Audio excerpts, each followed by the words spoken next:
Capítulo 1, no qual tomamos conhecimento do lugarejo de Muralha e do evento interessante que ali se realiza de 9 em 9 anos. Era uma vez um rapaz que queria realizar o desejo de seu coração.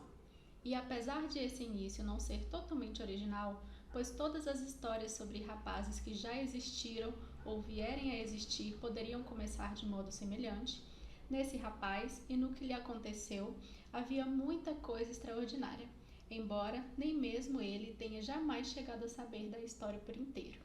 A história começou como muitas começaram, em Muralha. O lugarejo de Muralha se encontra hoje, como há 600 anos, num alto afloramento de granito, no meio de uma pequena região de floresta. As casas de Muralha são quadradas e velhas, feitas de pedra cinza com telhados escuros de ardósia e chaminés altas. Para aproveitar cada centímetro do espaço sobre a rocha, as casas se apoiam umas nas outras, construídas encostadas umas nas outras, como uma eventual árvore ou arbusto brotando direto da lateral de uma construção. De Muralha sai somente uma estrada, uma trilha sinuosa que sobe íngreme da floresta, onde é margeada por pedras, pequenas e rochas. Seguindo-se o suficiente por ela, na direção sul, sai-se na floresta e a trilha se torna uma estrada de verdade, asfaltada. Mais adiante, a estrada se amplia e está sempre lotada de automóveis e caminhões que se apressam de uma cidade a outra a qualquer hora. A estrada acaba nos levando a Londres, mas a distância de Muralha até Londres é de uma noite inteira dirigindo. Os moradores de Muralha são uma raça taciturna, que se encaixa em dois tipos distintos. A população natural de Muralha, todos altos, cinzentos e reforçados com um afloramento de granito, sobre o qual a cidadezinha foi construída, e os outros, que fixaram residência em Muralha ao longo dos anos, e seus descendentes. Abaixo de Muralha, para o lado oeste, está a floresta. Para o sul, há um lago traiçoeiramente plácido formado pelos regatos que descem dos montes por trás de Muralha, lá para o norte. Nos montes há campos onde carneiros pastam e para o leste mais florestas. Imediatamente a leste de Muralha vê-se uma alta muralha de rocha cinzenta, onde expirou o nome de lugarejo. Essa muralha é antiga, construída de pedaços quadrados e toscos de granito mal cortado, e ela sai dos bosques para voltar novamente para eles. Há somente uma brecha na muralha, uma abertura de cerca de 1,80 m de largura, um pouquinho ao norte do lugarejo. Pela abertura na muralha pode-se ver uma grande campina verde. Para lá da campina, um riacho e para lá do riacho, árvores. De vez em quando, vêem-se vultos e figuras entre as árvores, ao longe. Vultos enormes e vultos estranhos, bem como pequenas criaturas cintilantes que refugem e lampejam para depois desaparecerem. Apesar de essa campina ser perfeitamente fértil, nenhum dos moradores do lugarejo jamais levou animais para pastar ali, do outro lado da muralha. Tampouco a usaram para qualquer tipo de lavoura. Em vez disso, há centenas, talvez milhares de anos, eles postam guardas em cada lado da abertura da muralha e fazem o possível para não pensar nela. Até mesmo hoje, 2 moradores do povoado ficam ali de cada lado da abertura, dia e noite, em turnos de 8 horas, armados de pesados porretes. Protegem a abertura do lado do vilarejo. Sua principal função é impedir que as crianças do povoado passem pela abertura e sigam para a campina mais além. Muito de vez em quando são forçados a desencorajar algum perambulante solitário ou algum dos poucos visitantes que chegam ao lugarejo de passar pelo portal. As crianças eles conseguem deter com a mera exibição dos porretes. Quando se trata de visitantes ou pessoas que vagueiam por ali, eles são mais criativos, apenas recorrendo à força física como último recurso. Caso não sejam suficientes as histórias de capim recém-plantado ou de touro perigoso à solta. É muito raro que chegue à muralha alguém que saiba o que está procurando, e essas pessoas às vezes têm permissão para passar. É uma expressão que tem nos olhos, uma vez vista, ela é inconfundível. Em todo o século XX não houve caso de passagem clandestina pela muralha, de que os aldeões tenham conhecimento, e disso eles se orgulham. A guarda é dispensada uma vez de 9 em 9 anos, na festa da primavera, quando uma feira se instala na campina. Os acontecimentos que se seguem ocorreram há muitos anos. A rainha Vitória ocupava o trono da Inglaterra, mas ainda não era viúva trajada de negro de Windsor. Tinha as bochechas rosadas e caminhava com energia. O Lord Melbourne costumava ter motivo para repreender a jovem rainha, com delicadeza por sua imprudência. Naquela época, ela ainda estava solteira, mas muito apaixonada. O Sr. Charles Dickens publicava em folhetim seu romance Oliver Twist. O Sr. Draper tinha acabado de tirar a primeira fotografia da lua, retendo sua face pálida no papel frio. O Sr. Morse anunciara recentemente um método para transmitir mensagens por meio de fios de metal. Se você tivesse mencionado a magia ou a terra encantada para qualquer um deles, eles teriam dado um sorriso desdenhoso, com exceção de talvez o Sr. Dickens, que na época era jovem e imberbe. O olhar que ele teria lhe lançado seria de interesse e anseio. Naquela primavera, estava chegando gente às Ilhas Britânicas, vinham sozinhas, aos pares, e desembarcavam em Dover, Londres ou em Liverpool.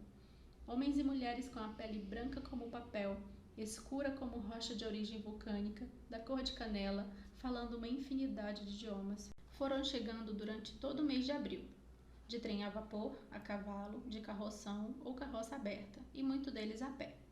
Naquela época, Dunstan Thorne tinha 18 anos e não era um rapaz romântico. Tinha cabelos castanhos, olhos castanhos e sardas castanhas.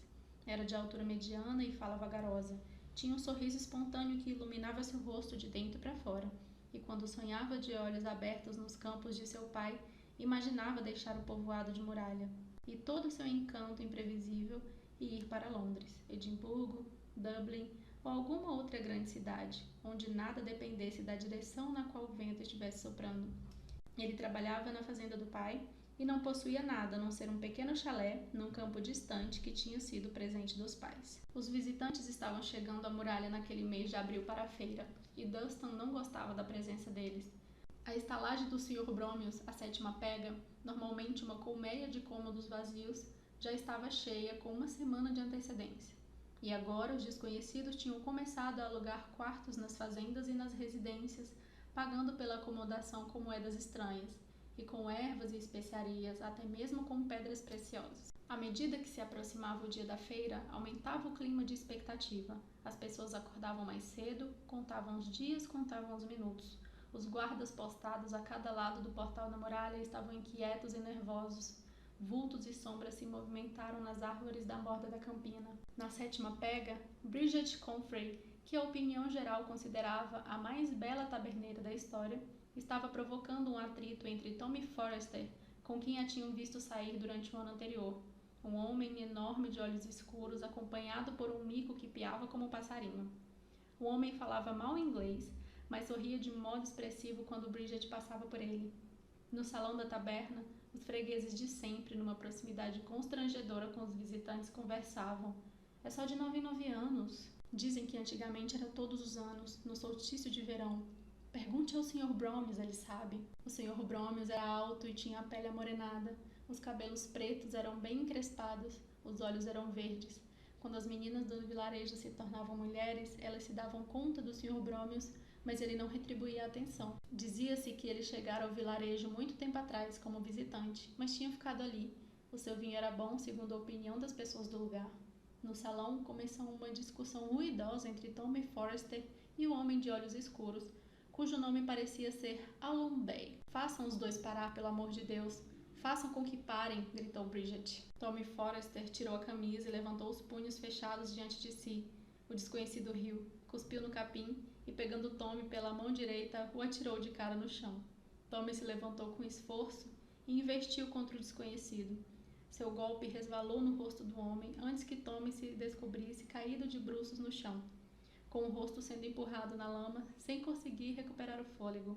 Alum Bay sentou em cima dele, dando risinhos, e disse alguma coisa em árabe. Com essa rapidez e facilidade, a briga terminou.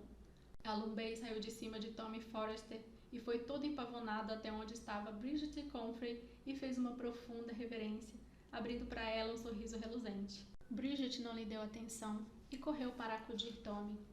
Ai, ai, o que foi que ele fez com você, meu amorzinho? Perguntou ela, enquanto limpava a lama do rosto de Tommy com o avental e o chamava por todo tipo de nome carinhoso. Com os espectadores, Alum Bay voltou para o salão da estalagem e gentilmente ofereceu a Tommy Forrester uma garrafa do Chablis do Sr. Bromius. Quando Tommy voltou para a taberna, nenhum dos dois tinha muita certeza de quem saíra vencedor e quem fora derrotado. Naquela noite, Dunstan Thorne não estava na sétima pega. Era um garoto prático que, ao longo dos 6 últimos meses, vinha cortejando Daisy Hempstorch, moça de propensão igualmente prática.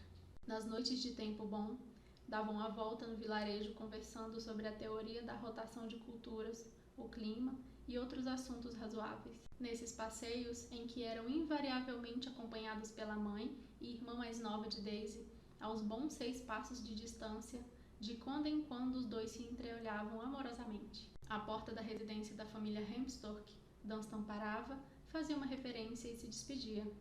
E Daisy Hempstorch entrava em casa e tirava a touca. Ai, como eu queria que o Sr. Thorne se decidisse me pedir em casamento. Tenho certeza que papai não se oporia. É verdade, tenho mesmo a certeza, concordou a mãe de Daisy nessa noite, como dizia todas as noites em que saíam. Ela também tirou a touca, as luvas e levou a filha até a sala de estar, onde um senhor muito alto, com uma barba negra, bem comprida, estava sentado organizando sua bagagem. Daisy, a mãe e a irmã fizeram mensuras diante do cavalheiro, que falava pouco inglês e tinha chegado havia alguns dias.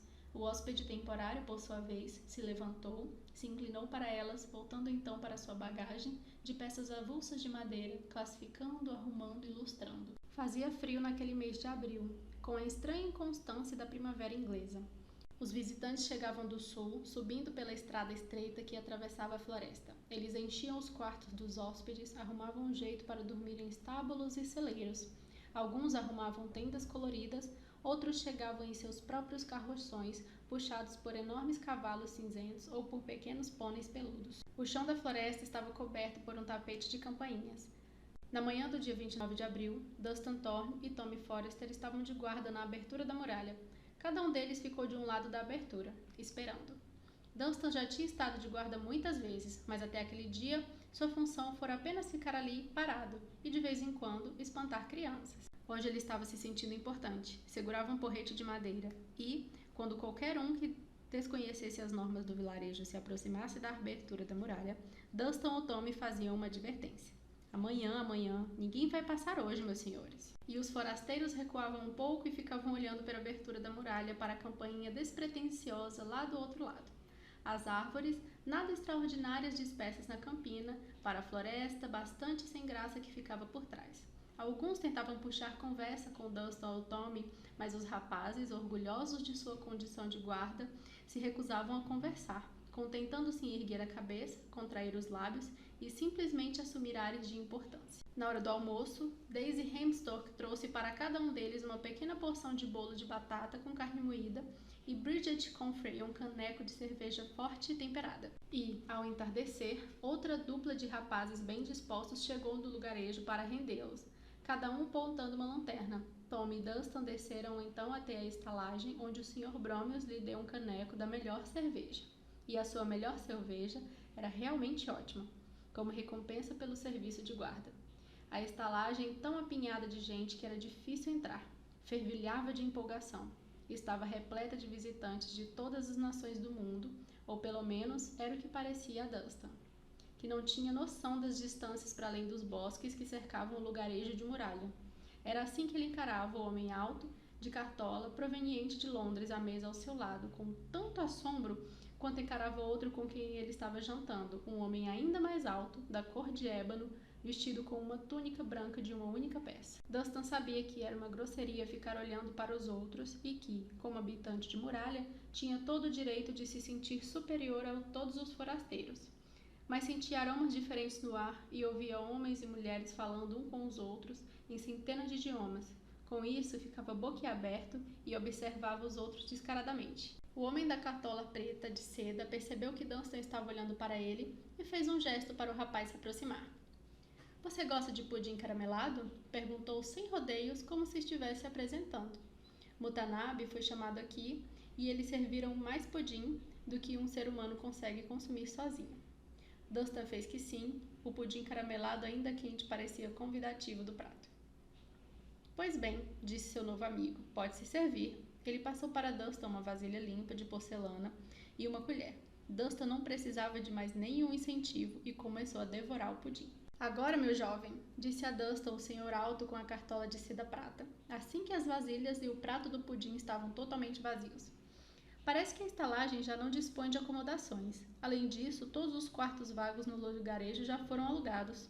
É mesmo? Perguntou Dunstan sem nenhuma surpresa. É mesmo, respondeu o senhor da cartola. E o que eu estava me perguntando era se você saberia alguma casa que pudesse ter um quarto disponível. A essa altura, os quartos já estão todos tomados, respondeu Dunstan dando de ombros. E eu me lembro de quando tinha 9 anos e minha mãe e meu pai me mandaram dormir nas vigas do telheiro do estábulo por uma semana e alugaram meu quarto para uma senhora do Oriente acompanhada de sua família e criadagem. Em agradecimento, essa senhora me deixou uma pipa que eu costumava empinar na campina, até que um dia a linha se partiu e a pipa saiu voando do céu. E onde você mora agora? Perguntou o senhor de cartola. Num chalé, nos limites das terras de meu pai, respondeu Dunstan. Era de nosso pastor até ele morrer. Fez 2 anos no último dia 1º de agosto, festa da colheita. E então meus pais me deram um chalé. Leve-me lá, disse o senhor da cartola, e não ocorreu a Dunstan lhe dizer não. A lua de primavera estava alta e brilhante, e a noite luminosa. Saíram do lugarejo para a floresta logo abaixo e passaram por toda a fazenda da família Thor, onde o senhor de cartola se assustou com uma vaca adormecida na relva que bufou enquanto sonhava, até chegarem no chalé de Dunstan. Era um cômodo com uma lareira. O forasteiro fez que sim. Até que gostei disso aqui, disse ele. Olhe só, Dunstan Thorne, quero alugar de você o chalé pelos próximos 3 dias. E o que vai me dar por ele? Um soberano de ouro, um meio xelim de prata e um penne de cobre e um vintém novinho em folha.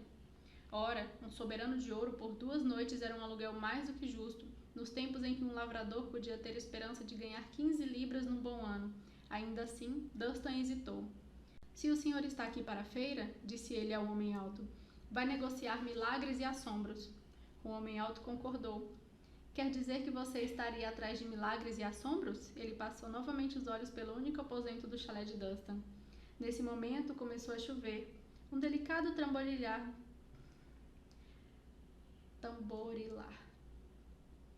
Nesse momento, começou a chover. Um delicado tamborilar no telhado de colmo. Pois bem, prosseguiu o homem alto com uma pontinha de mau humor. Um milagre, um assombro. Amanhã, você vai realizar o desejo de seu coração. Pronto, aqui está o seu dinheiro. E ele o tirou da orelha de Dunstan sem nenhum esforço. Dunstan tocou a moeda no prego de ferro da porta do chalé para verificar se o ouro era encantado.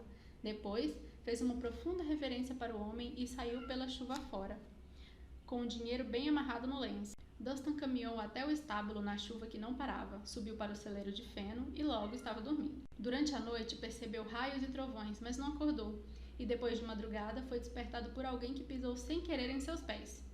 Desculpe, disse uma voz. Quer dizer, me desculpe. Quem está falando? Quem está aí? Perguntou Dunstan. Só eu, disse a voz. Estou aqui para a feira. Ia passar a noite dormindo num oco de árvore, mas um raio a derrubou. Quebrou-a em pedaços como um ovo e a destroçou como um graveto. E a chuva escorreu por meu pescoço e ameaçou entrar em minha bagagem. Eu tenho coisas ali que precisam ser mantidas secas como poeira. E em toda viagem até chegar aqui eu consegui protegê-las como se estivesse dentro de casa. Mesmo que tivesse molhado como água? Sugeriu Dunstan. Isso mesmo, prosseguiu a voz na escuridão. Por isso eu me perguntava se você se importaria de me deixar ficar aqui sob seu teto, já que não sou muito grande e não iria perturbá-lo. É só não pisar em mim, disse Dunstan com um suspiro.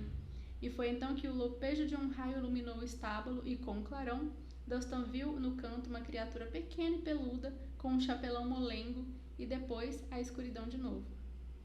Espero que eu não esteja o perturbando, disse a voz que sem dúvida parecia muito peluda agora que Dunstan reparava mais. Não está, retornou Dunstan exausto. Que bom, disse a voz peluda, porque eu não ia querer perturbá-lo. Por favor, implorou Dunstan, deixe-me dormir, por favor. Ouviu-se um resfolejar ao qual se seguiu o ronco delicado. Dunstan rolou para o outro lado do feno. A pessoa, quem quer ou o que quer que fosse, soltou um pum, se coçou e começou a roncar de novo. Dunstan ficou escutando a chuva no telhado do estábulo e pensou em Daisy Hemstock. Lá vestiu sua melhor camisa e seu melhor casaco e seus melhores calções. Raspou a lama das botas com o canivete, depois entrou na cozinha, deu um beijo no rosto da mãe, serviu-se de um pão caseiro e uma boa porção de manteiga recém-batida. E então, com o dinheiro amarrado no fino lenço do mingueiro de cambraia, foi andando até o lugarejo de muralha e desejou bom dia aos guardas do portal.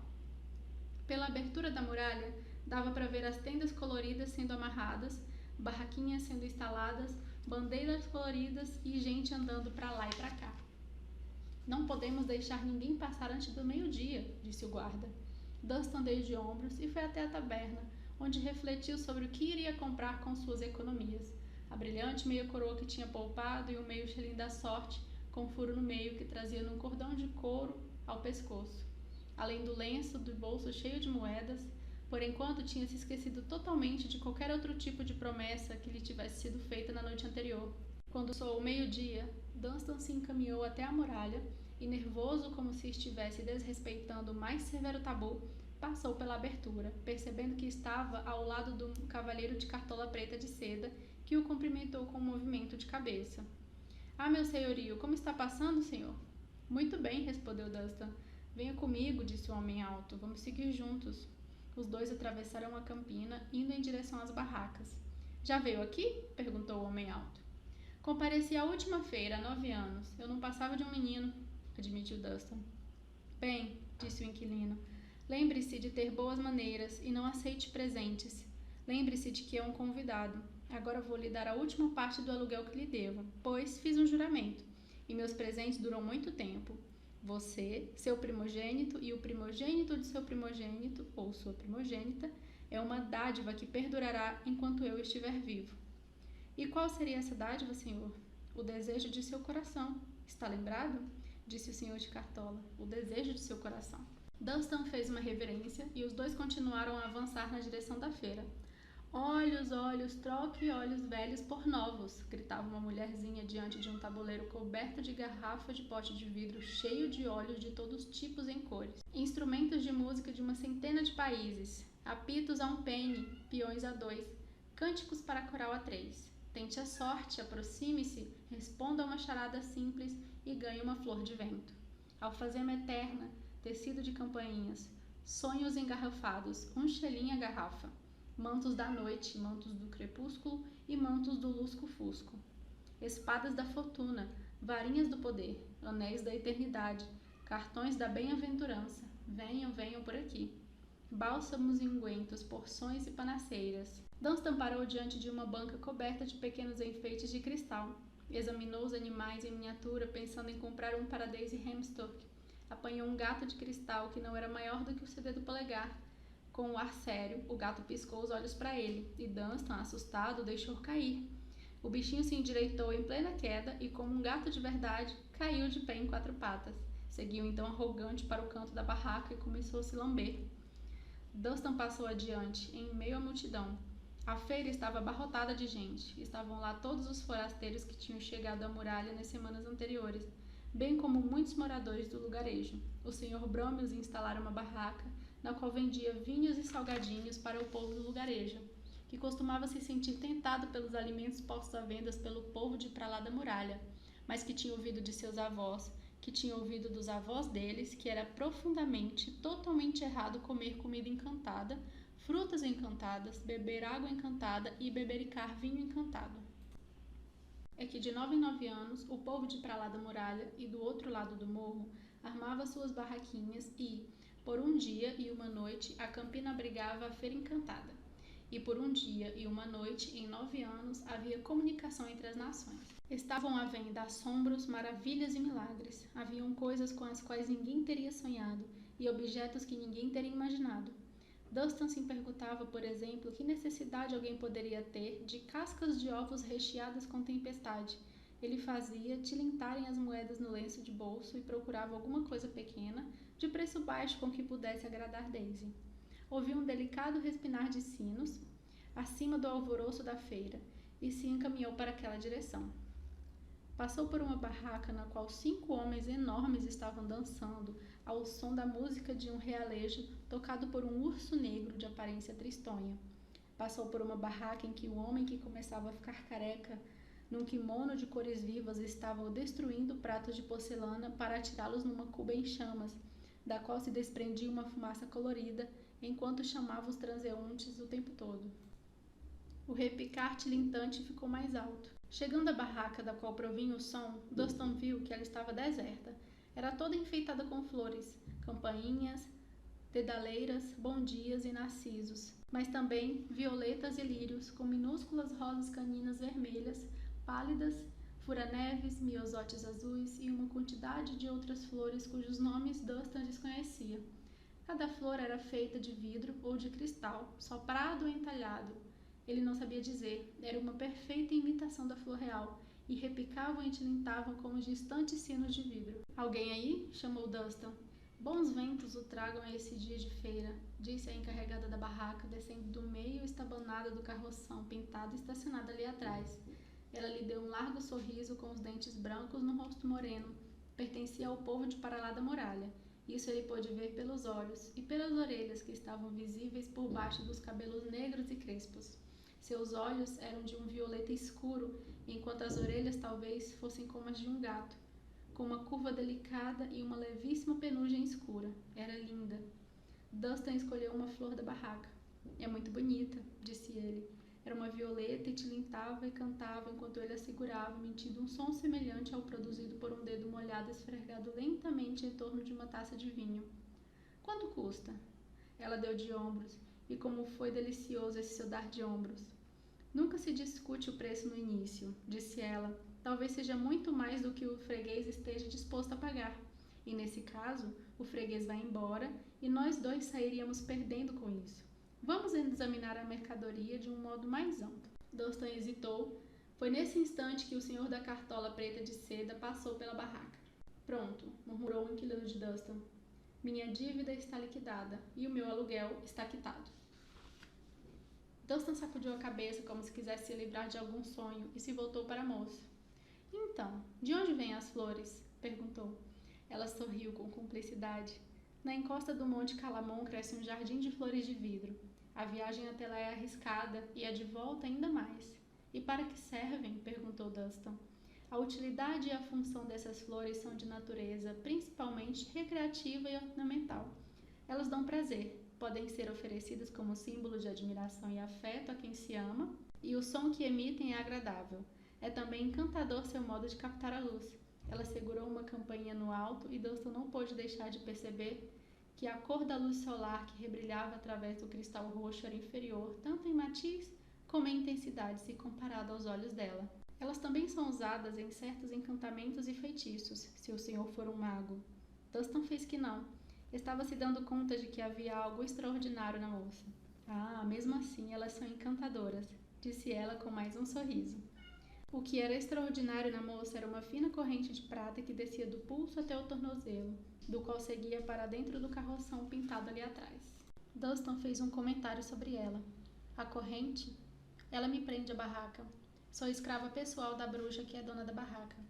Ela me capturou há muitos anos. Eu estava brincando perto das cachoeiras nas terras de meu pai, bem no alto das montanhas, quando ela, transformada num sapo bonitinho, que sempre estava um pouquinho para fora do meu alcance, me atraiu para que eu a acompanhasse, até que saí das terras de meu pai, sem me dar conta disso, e nesse instante ela retomou sua forma verdadeira e me enfiou num saco."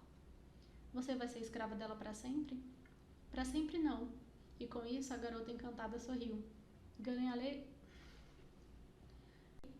a liberdade no dia em que a lua perder sua filha, se isso ocorrer numa semana em que 2 domingos se juntem. Espero paciente por esse dia, e enquanto isso, faço o que me mandam e também sonho. Agora, senhor, quer comprar de mim uma flor?" "Meu nome é Dunstan, e ainda por cima um nome honesto", disse ela com um sorriso de provocação. "Onde estão suas tenazes, senhor Dunstan? Quer pegar o diabo à unha?" "E qual é o seu nome?" perguntou Dunstan, com o rosto muito vermelho de vergonha. "Já não tenho nome, sou uma escrava, e o nome que eu tinha me foi tomado. Atendo quando me chamam de ei, você, garoto, sua relaxada, ou muitos outros impropérios." Dunstan percebeu como o tecido de seda das vestes se grudavam no corpo da moça. Deu-se conta de curvas elegantes e da cor dos olhos de violeta grudados nele. Engoliu em seco. Enfiou a mão no bolso e tirou o lenço. Não conseguia continuar a olhar para a mulher. Despejou as moedas sobre o balcão. "Pegue o suficiente para essa aqui", disse ele, apanhando do tabuleiro uma bela fura-neve branca. "Nesta banca não aceitamos dinheiro." Ela empurrou as moedas de volta para ele. "Não? Aceitam o que então?" Pois a essa altura ele estava totalmente perturbado e a única missão era comprar uma flor para para Daisy Hemstock pegar a flor e sair dali, porque, para dizer a verdade, a moça lhe estava causando uma inquietação extrema. Eu podia aceitar a cor de seu cabelo, disse ela, ou todas as suas lembranças de quando você tinha menos de 3 anos de idade. Poderia ficar com a audição de seu ouvido esquerdo, não toda, mas o suficiente para você não conseguir ouvir música, captar o barulho da água, de um rio ou o zumbido do vento. Dunstan abanou a cabeça. Ou um beijo seu, um beijo aqui no meu rosto. Assim eu pago com prazer, disse Dunstan. Com isso, ele se debruçou por cima da banca, em meio ao tilintar das flores de cristal, e deu um casto beijo no rosto macio da moça. Nesse instante, sentiu o cheiro dela, um cheiro mágico e inebriante que lhe encheu a testa, o peito e a cabeça. Agora sim, disse ela e lhe entregou a fura-neve. Ele a segurou com as mãos, que de repente pareciam enormes e desajeitadas, totalmente diferente das mãos pequenas e absolutamente perfeitas da garota encantada. Eu vou ver você de novo aqui, Dunstan Thorne, quando a lua se esconder. Venha e pie como uma corujinha. Sabe fazer isso? Ele fez que sim e foi embora cambaleando. Não precisava perguntar como ela sabia seu sobrenome. Ela o tinha arrancado dele juntamente com outras coisas, como, por exemplo, seu coração, quando ele a beijou. A fura-neve cantarolava em sua mão. Ora, Dunstan Thorne, disse Daisy Hemstock quando ele a encontrou junto da barraca do Sr. Bromius, sentada com a família e os pais de Dunstan comendo enormes salsichões marrons e bebendo cerveja preta. Afinal, o que houve? Eu lhe trouxe um presente, murmurou Dunstan, empurrando na direção de Daisy a fura-neve que ainda cantarolava, rebrilhando ao sol da tarde. Daisy a apanhou, confusa com os dedos lustrosos da gordura do salsichão. Num impulso, Dunstan se inclinou e, diante da mãe, do pai, da irmã de Daisy, diante de Bridget Comfrey e do Sr. Bromius e de todos, lhe deu um beijo no rosto. A indignação era previsível, mas o Sr. Hemstock não tinha vivido 57 anos na fronteira com a terra encantada entre as regiões para lá da muralha sem aprender nada. Calem-se, exclamou ele. Olhem para os olhos do rapaz. Não conseguem ver que ele está atordoado? Atordoado e confuso? Parece até enfeitiçado, pode apostar. Ei, Tommy Forrester, venha cá. Leve o rapaz Dunstan Thorne de volta para o povoado e fique de olho nele, que ele durma se quiser, ou fale se precisar falar. Tommy conduziu Dunstan para longe da feira de volta ao lugarejo de muralha. Pronto, Daisy, disse a mãe da menina, afagando seu cabelo. Ele só deve ter roçado em algum elfo, só isso. Você não precisa ficar tão abalada. E tirou do busto enorme um lencinho de renda para secar o rosto da filha, que de repente estava coberto de lágrimas. Daisy olhou para a mãe, apanhou o lenço e assou o nariz, fungando, e a Sra. Hemstock notou com certa perplexidade que Daisy parecia estar sorrindo enquanto chorava. Mas, mamãe, Dunstan me beijou, disse Daisy Hemstock, prendendo a fura-neve de cristal na pala da touca, onde a flor continuou a cantarolar e rebrilhar. Depois de algum tempo de procura pela banca em que estavam sendo vendidas as flores de cristal, o Sr. Hemstock e o pai de Dunstan a encontraram, mas ela estava sob a responsabilidade de uma mulher idosa, acompanhada por uma ave exótica e belíssima, acorrentada a um polheiro por uma fina corrente de prata. Não houve como conversar com a velha, pois quando os dois tentaram lhe perguntar o que tinha acontecido com Dunstan, ela não conseguia falar em outra coisa que não fosse o fato de uma das melhores peças de sua coleção ter sido dada de graça por uma imprestável. E esse era o resultado da ingratidão, da tristeza desses nossos tempos e da criadagem de hoje em dia. No povoado vazio, pois quem ia ficar no povoado durante a feira da Terra Encantada? Dunstan foi levado para a 7ª pega e ali Tommy lhe deu um banco de madeira para sentar. Dunstan pousou a testa numa das mãos e ficou com o olhar perdido no nada, dando de vez em quando suspiros fortes como o vento. Tommy tentou puxar conversa com ele. Então, colega, trate de se aprumar, é isso aí, um sorrisinho, hein? O que acha de comer alguma coisa? Ou está com sede? Não? Ai, você tá muito esquisito. Dunstan, meu amigão. Mas como não obteve nenhum tipo de resposta, o próprio Tommy começou a sentir falta da feira, na qual, naquele mesmo instante, ele passou uma das mãos pelo queixo dolorido. A bela Bridget estava, sem dúvida, sendo acompanhada por algum cavalheiro enorme e imponente, com as roupas exóticas e um mico que tagarelava. E, depois de se certificar de que o amigo ficaria salvo na estalagem vazia, Tommy voltou a atravessar o lugarejo para passar pela abertura da muralha.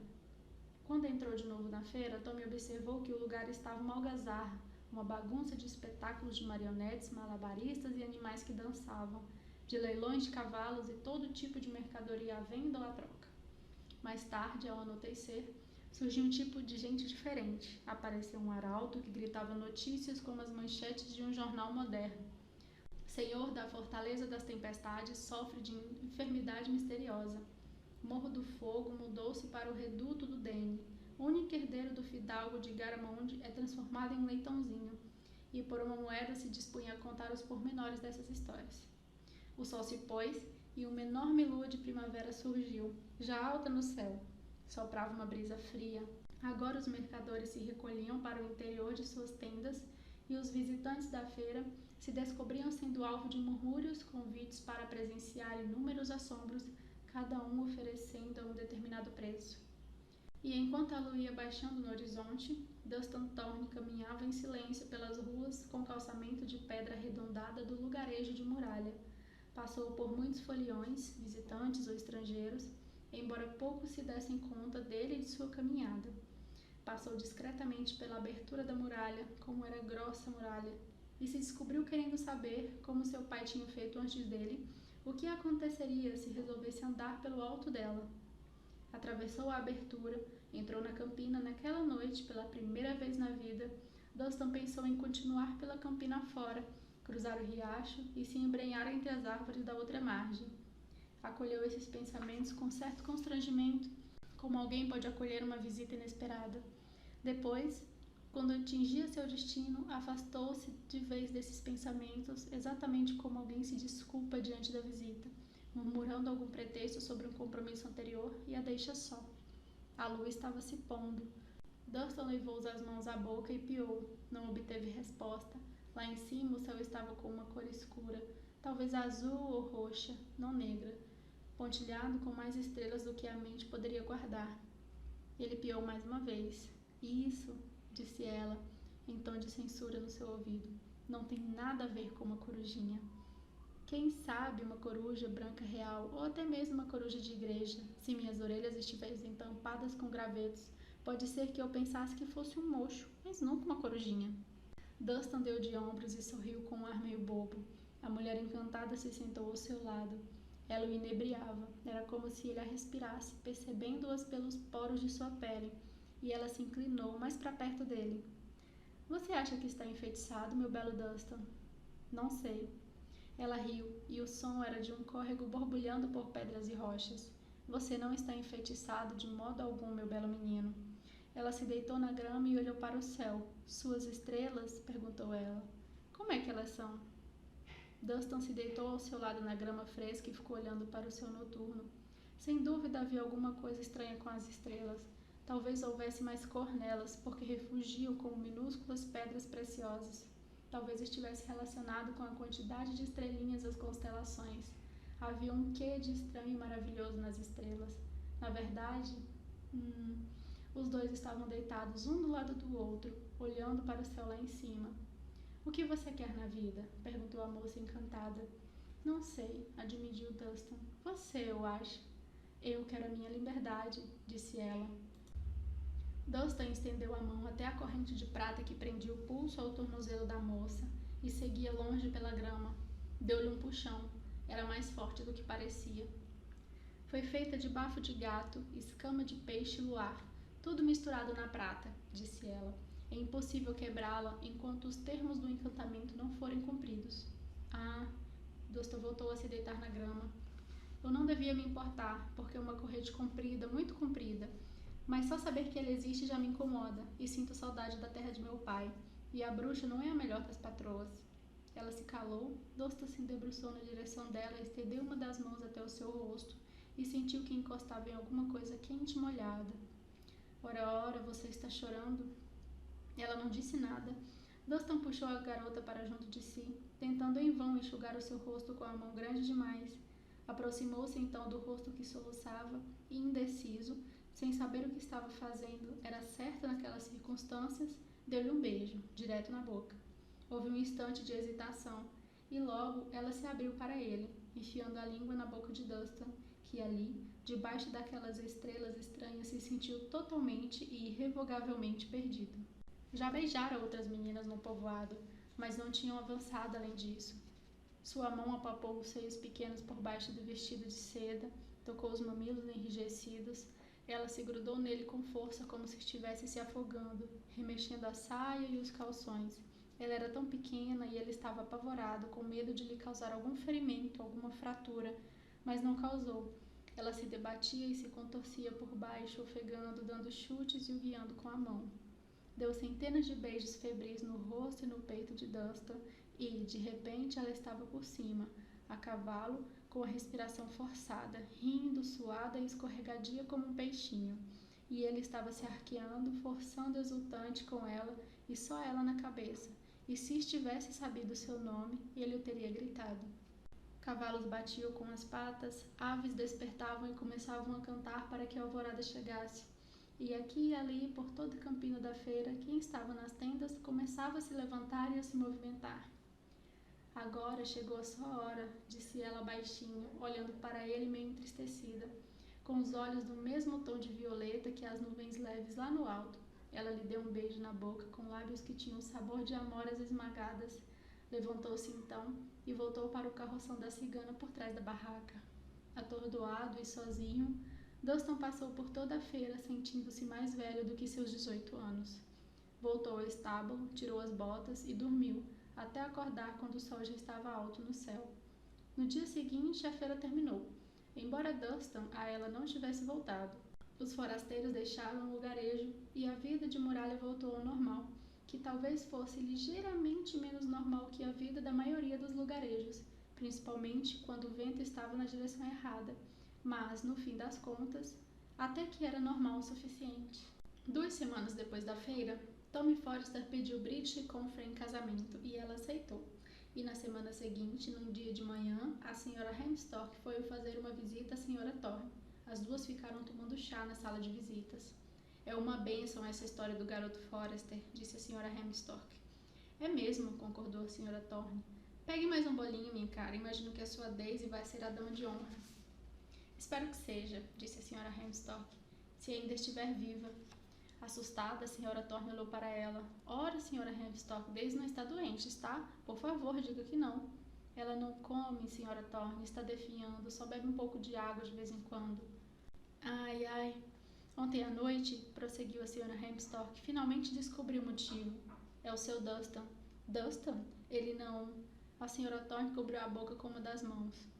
Não, apressou-se a responder a senhora Hemstock, abanando a cabeça e franzindo os lábios. Nada disso. É só que ele não lhe dá atenção. Faz dias que ela não vê, e agora enfiou na cabeça que ele não liga mais para ela, e tudo o que faz é segurar a fura-neve que ele lhe deu e chorar. A senhora Thorne mediu mais um pouco de chá do pote e o deitou no bule, acrescentando água quente.